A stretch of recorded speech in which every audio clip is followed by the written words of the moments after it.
Russia drone ದಾಳಿಗೆ ಮುಳುಗಿದಂತ ಉಕ್ರೇನ್ನ ನೌಕಾ ಹಡಗು ನದಿಯಲ್ಲಿ ಸಂಚರಿಸ್ತಾ ಇದ್ದಂತ ವೇಳೆನೆ ರಷ್ಯಾದಿಂದ ಡ್ರೋನ್ ದಾಳಿಯನ್ನ ಮಾಡಲಾಗಿದೆ. ದಾಳಿಯಲ್ಲಿ ಸಿಂಫೆ ರೊಫೆಲ್ ಡ್ಯಾನ್ಯೂಬ್ ಹಡಗು ಧ್ವಂಸ ಆಗ್ಬಿಟ್ಟಿದೆ. ಈ ದಾಳಿಗೆ ಸಂಬಂಧಪಟ್ಟಂತೆ ಸಾಕಷ್ಟು ವಿರೋಧ ವ್ಯಕ್ತವಾಗ್ತಾ ಇದೆ. ಕಾರಣ ರಷ್ಯಾ ಉಕ್ರೇನ್ ಯುದ್ಧದಿಂದಾಗಿ ಮಾನವರು ಅಥವಾ ನಾಗರಿಕರು ಸಾವನ್ನಪ್ತಾ ಇದ್ದಾರೆ. ದಾಳಿಯಲ್ಲಿ ನೋಡಿ ಸಿಬ್ಬಂದಿ ಒಬ್ಬರು ಮೃತಪಟ್ಟಿದ್ದಾರೆ, ಹಲವರಿಗೆ ಗಾಯಗಳಾಗಿವೆ. ಹೆಚ್ಚಿನ ಸಿಬ್ಬಂದಿ ಸುರಕ್ಷಿತವಾಗಿದ್ದಾರೆ ಅನ್ನೋದು ಗೊತ್ತಾಗ್ತಾ ಇದೆ.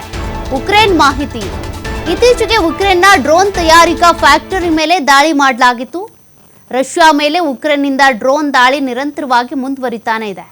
ಇದರ ಬೆನ್ನಲ್ಲೇ ನೌಕಾ ಹಡಗಿನ ಮೇಲೆ ರಷ್ಯಾ ದಾಳಿಯನ್ನ ಮಾಡಿದೆ. ರಷ್ಯಾ ಹಾಗೂ ಉಕ್ರೇನ್ನ ಯುದ್ಧವನ್ನ ನಿಲ್ಲಿಸ್ತೀನಿ ಅಂತ ಮತ್ತೊಂದು ಕಡೆ ಡೊನಾಲ್ಡ್ ಟ್ರಂಪ್ ಅವರು ಡಂಗೂರ ಸಾರ್ಕೊಂಡು ಬರ್ತಾ ಇದ್ದಾರೆ.